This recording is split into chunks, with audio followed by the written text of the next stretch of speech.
Welcome to Murder with the Missus. I'm Darren. And I'm Amy. And today we're going to tell you about Jake Millison. Don't forget to smash that like button and go and check us out on YouTube, Spotify, Apple Podcasts, Podbean, and Facebook. Like, share, subscribe, and don't forget to tell your friends. Yep, definitely tell your friends. Yeah, because if you hear this, that means you chose to listen to us. Absolutely. And we appreciate you. 100%. Thanks for including us in your day. Yep. We don't say that enough, I don't think. We try to. Yeah, absolutely. I mean, we try to anytime we can, because obviously we really appreciate it. Without you, why are we here? What the fuck are we even doing? We're just talking to ourselves in a weird room. Yeah, exactly. Actually, we were just talking about Crime Con. We was. I'm getting all worked up. Yeah, we literally just started talking about it. I was like, guess where Crime Con is? She's like, Denver. And we love Denver. Yeah. I was like, Crime Con and our favorite fucking place. Good night. I know, right? It's like we're being drawn to it. Yeah. But we'll see. Yeah. I doubt if it's going to happen this year, but we'll get there sometime. One day, y'all. One of these days, we'll actually get there. But you want to tell them about the Cash App? Oh, yeah. So we did just start Cash App. So we've been mentioning it on all of our podcasts. In case you don't know, it's cash tag. So the little $ murder WTM. So murder with the misses. Yep. That's us. Yeah. And, we just put that up there because they have Patreon and all this other bullshit out there that monthly. It's like monthly subscriptions. And we don't want to force any of our listeners to have to sit there and get badgered all the damn time with, hey, your monthly subscription's due for Murder with the Misses. Yeah. Basically, if you want to throw us $1 or $2 here and there, I'll be like a stripper. I don't give a damn. Whoa. I mean, $20 is $20. You know what I mean? It's just one of the things. Away. But we're not trying to force anybody to pay out anything if you don't want to and everything. Right. But if you do, we'd really appreciate it. Yeah. It does help us with research. It does help us with, not me. It helps Amy with research. Some of these docs cost money, y'all. Yeah. And I like my court docs. It just helps us push forward and get better information. That way we can get you better information. Yeah, exactly. All right. Well, on with the story. Well, thank you, sir. When you look up Gunnison, Colorado, speaking of Colorado. Oh, looky here. But when you look at Ain't that just a quinky dink? I mean, really. I'm telling you, the stars are aligning. Wow. So Gunnison, Colorado is on the slope of the Rocky Mountains. And when you look it up, you see Indian Head Rock. And that's exactly what it sounds like. Protruding from the side of a rock formation, you clearly see what looks like the profile of a Native American. It's really cool. But this is also the home of Jake Millison. Jake was the son of Deborah and Ray, and he had a sister who's older than him, Stephanie. Deb and Ray did split up when the kids were little, though. Ray's uncle, Rudy Rudabaugh, there's another one of those names like Brad Bradley. Rudy had been a frogman in World War II, and he only had one son who lived in Texas. So Rudy needed help on his ranch. He owned the 7-Eleven Ranch, which consists of about 700 acres. So yeah, I bet he needed some help. He bought the ranch after the war, and it is said to have been great in its heyday. Levi Brand even did a photo shoot there once. These days, it was a little worse for wear.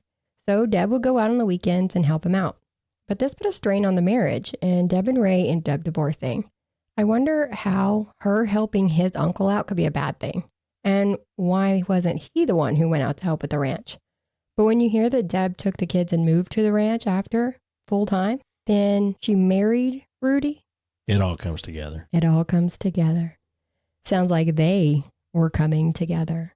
So who knows for how long Deb and Rudy had actually been, seeing each other before they moved out there.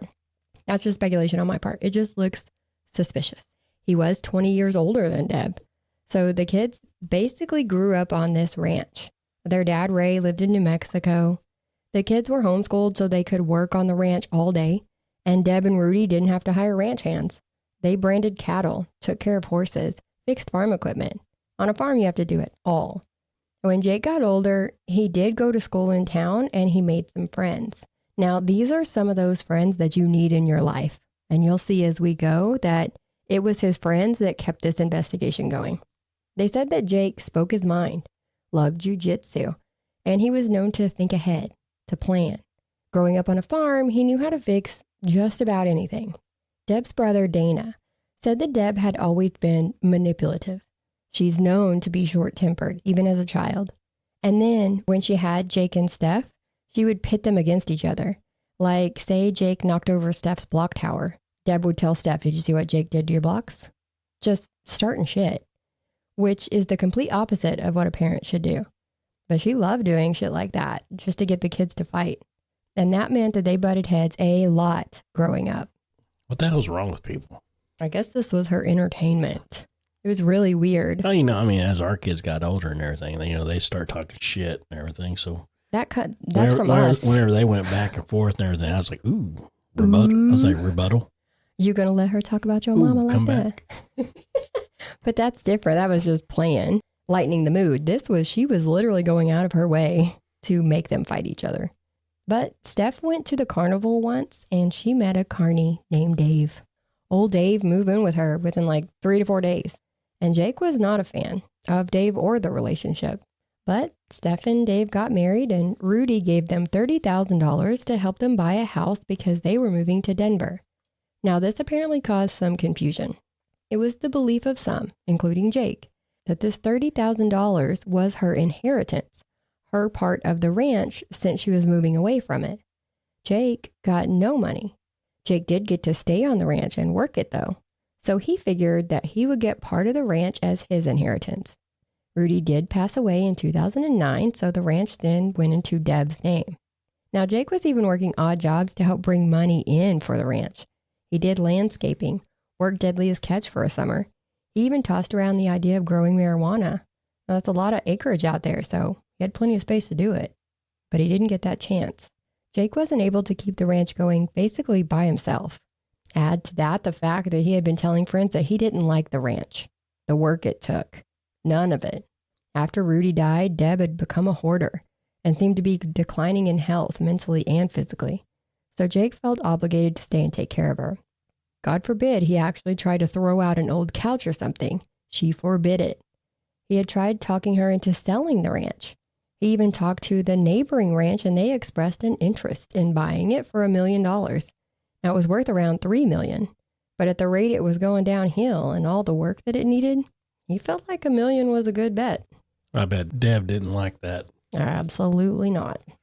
She saw that as Jake trying to sell it out from under her and making deals behind her back. And she was already not happy with what little work Jake was able to get done on the ranch, by himself. His friends say that she would throw a fit if he asked for a little bit of money for the work he was doing just to go out and have dinner with his friends. So she thought it would be a great idea for Steph and Dave to move back to town. So they did in 2012 with their 1-year-old son. Steph wanted him to grow up in a country atmosphere, but they didn't live on the ranch. They lived close by and just helped out. Steph was apparently a hard worker, and Deb was critical of everything that Jake did. Steph was in Deb's ear to kick Jake off the ranch, and Jake was convinced that $30,000 that she had got wasn't enough. So they were actually coming back to weasel their way in to get more. But he lived there. He worked there. Jake and Dave got into it a lot. At one point, Jake even filed for an order of protection against Dave, but would drop it a couple of days later. In 2014, Steph posted on mom.com, "My youngest brother is trying to ruin my life. How can I make my mom see that it is unhealthy for him to be there controlling her and her property like he owns it?" From all accounts, Jake believed this was his inheritance. He was the only one working the land at this time. It sounds like he was catching shit from everyone around him. Yeah, at home, yeah. He was getting it from his mom, Dave, everybody. Ugh. He even told a friend that if anything ever happened to him, it was his brother-in-law, Dave, that did it. And it's always sad to hear that in these cases because they know something is wrong and that the other person is capable of hurting them, and then bam, shit happens. Like when he said that, and then a week later, on Friday, May 15th of 2015, he went to the movies with his friends and then out to Alamo Bar. He didn't drink or do drugs, so just like all the times they went out, the strongest drink he had was Coca-Cola. He made plans to meet up with some friends the next day and he went home. The next day, he didn't show up for those plans. The friends went out to the ranch and say Jake's truck and his beloved 70s model Harley and his dog were still there, but no Jake. Deb told them that he went to Reno to work and be in a martial arts event, saying that if he worked to help them when needed, that they would train him for free. Now, even though Jake's dad said that this does sound like something Jake would do, his friends were skeptical. They hoped that he had just finally got out of the situation he was in. He wanted to leave, so maybe he finally got out. But it still doesn't make sense that he wouldn't tell them. So they kept looking for him, asking about him.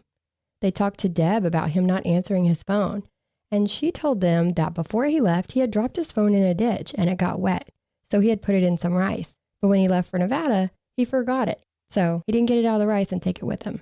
And these people really think that other people believe these stories like this? Apparently. He put it in rice and then just moved out of state. Forgot to get weird. it. Oh, he put it over in that there rice.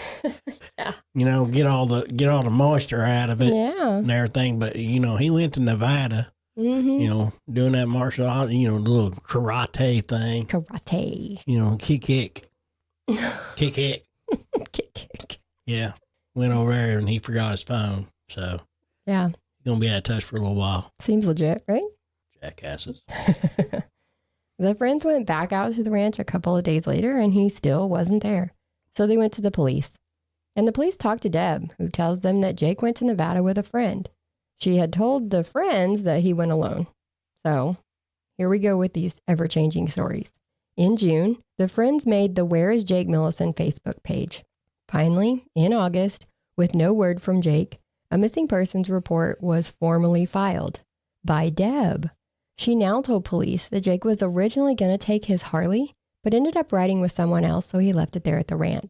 But he did take all of her groceries because he packed enough for him and his friend. She said she last heard from him on May 20th, and even though it was a secret, she knew that he was on drugs. We've already said that his friends said he didn't drink or do drugs, so they're not buying that either. Throw in the fact that pictures pop up of Dave riding on Jake's Harley when they knew it would be a cold day in hell before Jake let him ride it. Dave and Steph moved out to the farm and into the lodge where Jake lived. They had been selling off Jake's stuff. Some friends drove by the ranch and saw a couple of people across from it burning a mattress in the burn pile. So police go to the ranch.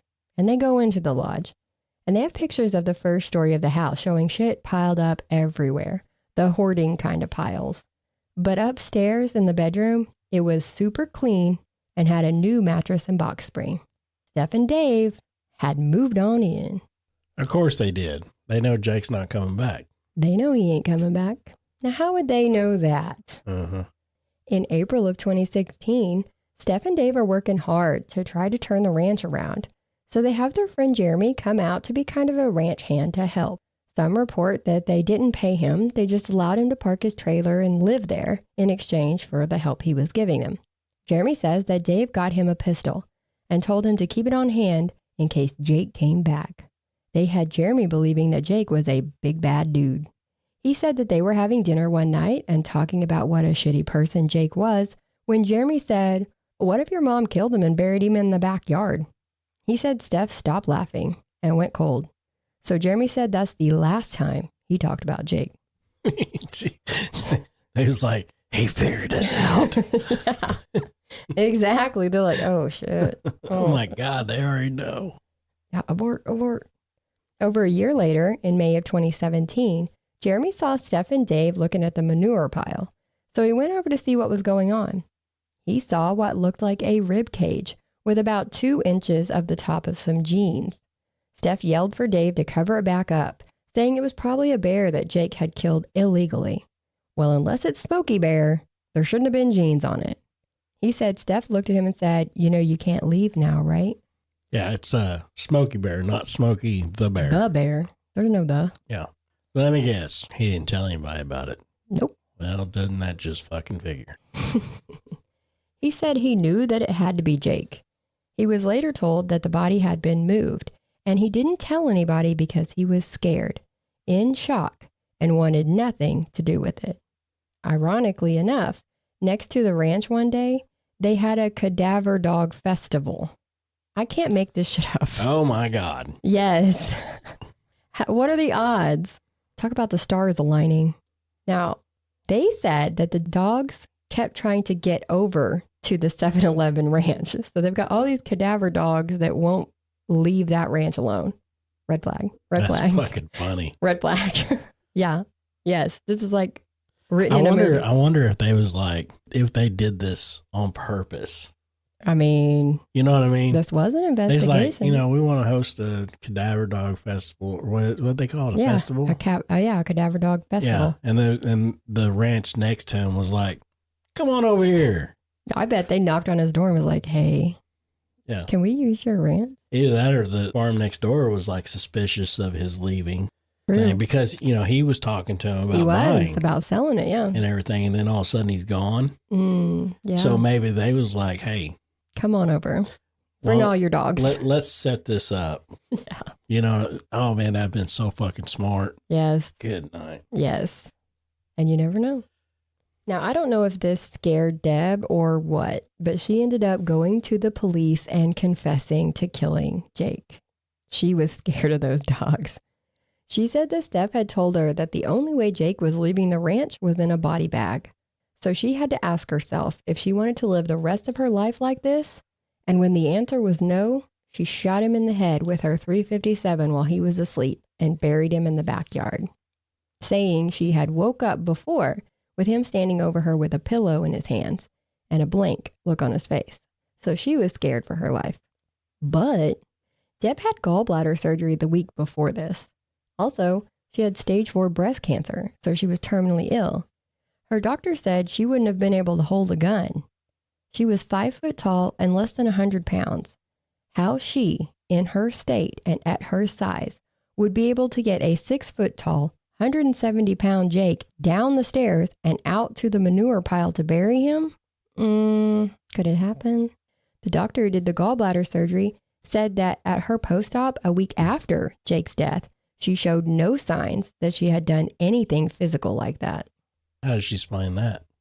She says she knows that I already know that it was the other guy, but Well. But, how does she explain that? That's what I'm, So she admits, yes, I do know that I wasn't allowed to lift anything or I would tear my stitches. So she said she got him wrapped up and rolled him onto the floor. So she got on her hands and knees and rolled him onto the floor. Rolled him on the floor. Rolled him through the house. She wrapped ropes around him so that she could pull him head first. And okay. Yep. And then she got him to the point where she could reach the straps in from the backhoe bucket and attach them to him. And then she used the backhoe to do all the work. Does she not realize how many muscles you use just to roll? Lots of muscles. Or pull? All the muscles. It's just... Duh. Come on. I know. But they tested the gun and only Deb's DNA was on it. Well, I'm sure this is how many years later? But they didn't believe that she buried him on her own. Just that's what I'm saying. I don't doubt that she shot him. Yeah, that's one thing. She probably did. She shot him. Mm-hmm. But she didn't bury him. She didn't do all that, yeah. No, I'm sure the other two had something to do with that. Yep. And like we talked about in one of our other recent cases, they did not arrest her right away. They let her go. They did go and dig up Jake's body. And they also talked to Steph and Dave. So I think it was the Shaver case that we just did where they dig up the body out of the yard and then still don't arrest them just yet. Yeah, in the fucking backyard underneath the damn, what was it? His was the fire pit. Yeah, this one was the manure pile. Yeah, fire pit. At least that guy got, put underneath something that you can somewhat enjoy. That's what makes it worse. Yeah. Actually, I don't know if it's worse because they buried him under a pile of shit. That's what I'm saying. He got buried underneath cow shit. Yeah, he did. Or whatever they're farming out there. Oh, cows, horses, they've got it all. Oh, yeah. So it's all types of stuff. All the shit. All the shits. Now, in the video of the interview with Dave, he tells them that he and Jake were pretty good friends. Okay. Says the fucking protective order. Exactly. He also tells them that Deb and Steph treated him like a slave on the ranch. He took a lie detector test saying he didn't kill him and he didn't help dispose of his body. He did tell them that Deb had told them that she killed Jake and buried him. And when they asked him who he thought really killed Jake, he said, I don't know. I don't know. That's one thing that scares the shit out of me. Because if it's the woman I've been sleeping with every night, that fucking terrifies me. Yeah, don't piss her off or you could be next. No lie. when you see what somebody's capable of. And that would make sense that it was the mom that shot her and the daughter that buried her. That would make so much sense because the mom was always pitting them against each other. They didn't get along their entire lives because of that. So that would make sense. She would have more to gain from it. So. Yep. Now, Steph told police that her and Jake did not talk. Even though they saw each other at the ranch, they didn't communicate. And they hadn't really talked in a long time because of him and Dave arguing all the time. Steph also said the same thing as Dave. She didn't shoot him.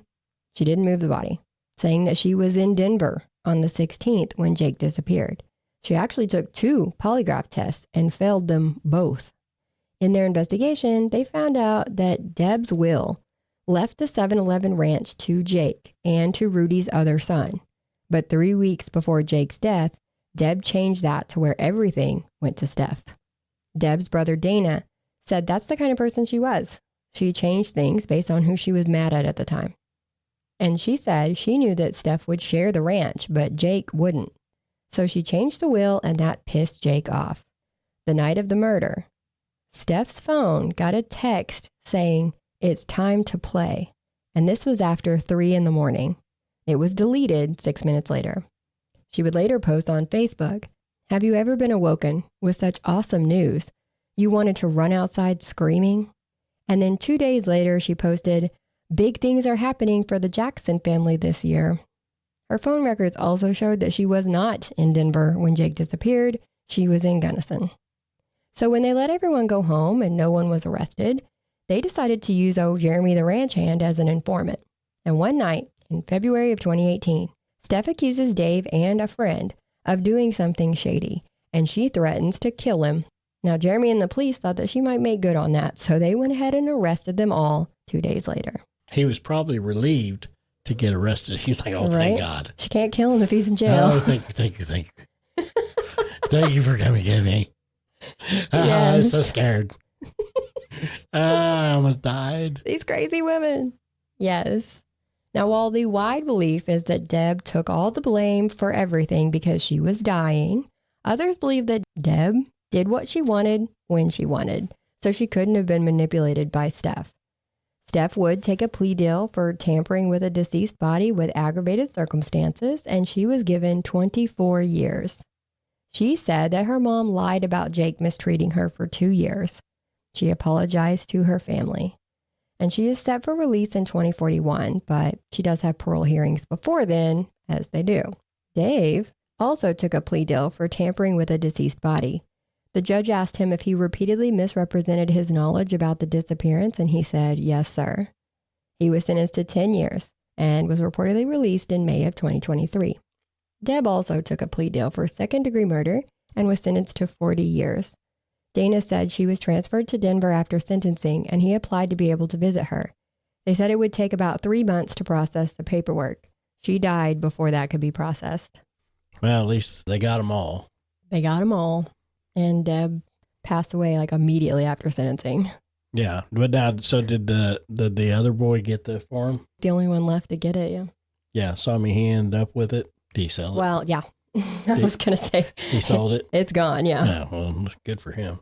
I mean, I wouldn't want to keep that after. I mean, there's certain circumstances. So it's like inherited land and everything. It's a family thing or whatever, you know. Right. But, man, when it's tainted like that, yeah, it's more of a curse than anything. It really is. You know what I mean? It's just, that's one of them deals where you're like, do I keep it or do I just take the money and start over? Start over somewhere else. Then, which he didn't really have a lot to do with it anyways because he lived in Texas. Yeah. So he probably had his own land and had his own thing going on anyway. So I guess the 7-Eleven ranch was more of a resort. Yeah. It was like they had cabins, RV tents. You could do horseback riding, fishing. You could like go stay for the weekend. I imagine they did some farming. Oh, yeah. On the side too. Yeah. Because they had cattle and stuff. I mean, because they have to have some kind of income besides that. Yeah. So I didn't look up who owns it now, but I did see that it had been sold. I'm hoping that's the case. Yeah. At least something came from it. They don't have to deal with it anymore. And I don't know. It's just it's a bad ordeal. Yeah. But, well, that's the end of this one. Glad you guys stopped in to listen. And if you guys do want to, contribute to the pod, $, Murder WTM. That's our Cash App. So thanks for listening. Make sure you like, share, subscribe, tell your friends as always. Till next time. Bye.